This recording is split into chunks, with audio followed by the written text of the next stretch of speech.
other's services, and it ended up taking off. So now it's literally a networking group. You come inside the group to network and see if you can find an investor or if you can get help on the property prices or whatever it may be. For example, if you wanted to buy a property in the middle of London today, you will get 5 different opinions on how much they value it, whether it's a good buy, what you'd get R2R in it, or whatever it may be. And this is how it's ended up. You know, if you need a solicitor or you need a lawyer or you need an accountant, there's trusted accountants inside the group, which this has took off and been very, very successful. And I've had to stop taking applications in for anybody to join the group because it's come on so much. And every now and again, I do pull an entrepreneur that's on his way up in there because I need good people in there to make the group successful and to make people talk about it. But that's what I'm working and focusing on at the moment. And on top of that, I buy and sell watches, Rolexes, APs, RMs, Pateks. So where do you keep these watches? I have a safety deposit box in Hatton Garden. Okay. And is that where you show people the watches? No, I have an office in Hatton Garden. Okay. And how do you know how to check for these watches? Like, how did you train yourself to know if this is real or not? Again, you can only do that with experience. However, because I'm in probably the jewelry district of Europe, or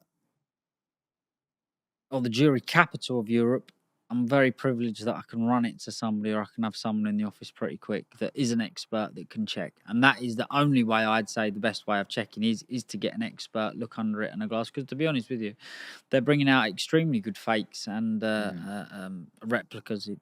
It's amazing. I've been blown away a couple of times. It ain't even the watch that you've got to look out for now. It can be as much as the dial. Like we had a problem once upon a time where I bought a Panda Daytona, stainless steel Panda Daytona, if you know what that is, and somebody had swapped the dial and put an aftermarket, which means it's not legitimate from Rolex, Panda dial in it. So originally it had a black dial, but somebody's put a Panda white dial in it, which added £10,000 value to the watch. It's gone through 2 or 3 hands and ended up coming back to me. But the people I sold the watch to, you could say, oh, you know, they never changed it because I sold it to friends. And I know like how it left, and we've got photos on it exactly. And somebody actually changed the dial, and it went through 2 or 3 hands before somebody even noticed. Wow! So they're taking parts out pretty much, of these watches. Yeah. Wow! And replacing that with a replica. So your watch is real, but dials can vary. A dial in a Rolex, especially a couple of years ago, could be the difference between 20, 30, 40,000 pounds, maybe more sometimes. The same watch, different dial. 20, 30,000 pound more money, maybe more. Wow! So, what's your favorite watch? Date 840 Rolex. Okay. TBR. Yeah. I'm sure one of my editors will put that on the screen right now. If somebody's thinking of buying a watch right now and they're thinking, look, I want to buy a watch as an investment, I might have 15, 20 grand to invest in a watch. What would you be investing in right now? Yeah, anything between 10 and 15,000 pound at the moment. It's a very volatile market. They're selling and they're doing good. To be honest, I genuinely believe they're going to go back to where they was at some point. I don't know when. I think once all the wars have stopped in Ukraine, in Palestine, when all this has calmed down and the world becomes, I don't think it'll ever be normal, but a lot more settled place or settled for a while, I think that will help. And the prices of watches will go back up. And at the moment, they're at their cheapest. If you're looking to buy a watch to invest in, now I would say is the best time. Listen, who knows? We could wake up tomorrow and they could drop. But I'd say now is a good time to invest or to buy one. Which brand? Rolex. Rolex is very safe. AP, beautiful watches. When the dip come, they got hit hard. I believe that I believe that, you know, one day they was just going to go pop. We've seen this before. With Frank Muller was very popular in England. Now you very, very, very, very, very rarely see one. But Rolex, I think Rolex are pretty solid. That's where I'd put my money anyway. Well, thank you for that. Or Patek. Patek, yeah? Patek's good. You come from a gypsy traveller community. And even I was in the gym this morning and I went, so one of my friends was talking to me. I was talking about the podcast and he goes, who you got coming on today? I said, I got this guy called Alfie Best. I was like, he's from this background. He goes, I'm from that background. And I was like, oh, okay, yeah. One of the things I want to talk to him about is, he's converted to Islam. And he goes, oh, what? Like, what? Has he met a bird then or something? And I was like, no, I think he actually, had a few friends or what. I want to find out really what got you into it. But he was in sort of disbelief. Do you know what I mean? When you see like Tyson Fury in the ring, the first thing he says, my Lord Jesus, Savior Christ, sort of thing. And it's like a big community around that. What made you sort of, go into Islam? Cut a long story short, I've said this story a million times. It's a very good story, actually. So my friend reverted, and we was going to his mum's shahada. She was going to take her shahada. I said, can I come in and see what it's all about? I went in there and I felt an amazing feeling that I'd never felt before. I asked the imam that I had met on that day for a Quran. I took a Quran, I started reading it, and I really enjoyed it. I read it twice, and after I read it twice, I went and took my shahada. But I was very compatible with everything that was in the Quran. I was very impressed by it, and ever since I've done it, it's helped me an awful lot. Have I sinned? Do I sin?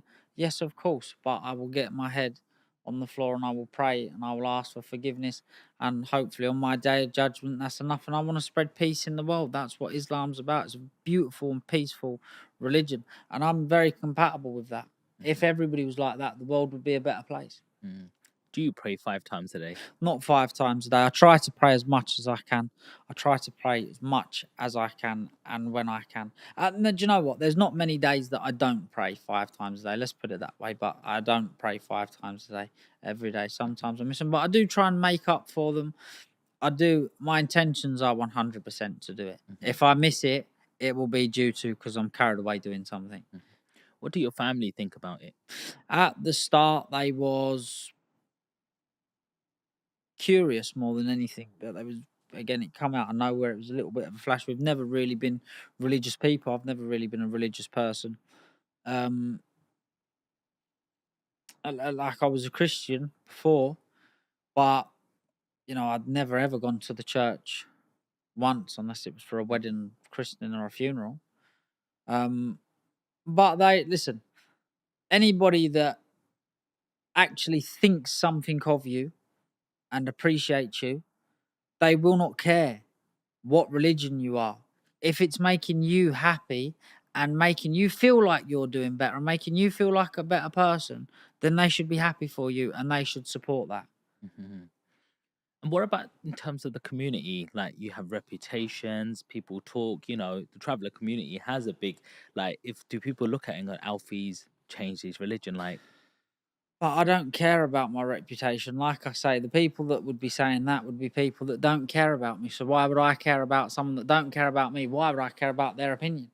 There's loads of people that's talking about that, and the only reason they're saying that is a disagreement in opinions. That's why they want to go and say whatever they want, or scream that I've done this, or I've whatever it may be that they want to say that I've done because they disagree, they don't believe in Islam. Well, that's up to them. But I don't go around screaming to anybody or saying, oh, your life's bad or you're a bad person because you've done this or you've disgraced your family, I leave people to get on and do what they want to do if that's what makes them happy. But again, I understand being a public figure and in the public eye and being very successful, people have got your name in their mouth. And if they want to shout it, they can. It was for some people, it was a great opportunity to talk about me and think that it would offend me and it would bother me when at the very, very least it didn't. What was super special was the welcoming I got from my Muslim brothers. Now, that made every bit hate because I got some stick on social media from a lot of people. I still get it now. And I look at it and think to myself, you're calling me all these names and a disgrace to my family simply due to a disagreement in opinions, right? My beliefs, I believe in the Quran. The Quran has helped me an awful lot. There's so much in the Quran. Now, I can't tell you what it is. I'm only a student in this religion. I'll only ever be a student, and I'm always looking to learn. But I've been pointed out and I've read it, right? There is stuff in that Quran, which was written 1400 years ago, that scientists have proved it to be right 10 or 15 years ago, like it was written 1400 years ago. Now, I can't give you an example now. I should have prepared myself better, but I couldn't give you an example now. But I tell you what, if you was to go on Google and they would come up with 20 or 30 that what the Quran has written and actually happened all these years later. The war in Palestine is pretty much written in the Quran. Do you fast? Yeah, every Ramadan. Okay. To be honest with you, so that's a good question. Everybody